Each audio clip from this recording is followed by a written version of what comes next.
Hi പ്രിയമുള്ള സുഹൃത്തുക്കളെ, U പിയില് കൂട്ട മതപരിവർത്തനം നടത്തും എന്ന പ്രഖ്യാപനവുമായി ബറേലി കലാപത്തിന്റെ സൂത്രധാരനും ഇത്തിഹാദെ മില്ലത്ത് കൗൺസിലിന്റെ പ്രസിഡന്റുമായ മൗലാന തൗക്കീർ റാസ രംഗത്ത് വന്നിരിക്കുന്നു.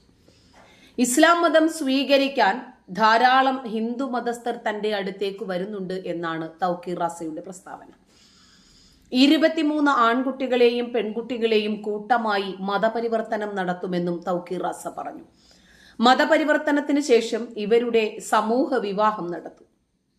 ആദ്യമായി 5 ആൺകുട്ടികളും പെൺകുട്ടികളുമായി മതപരിവർത്തനം ആരംഭിക്കും.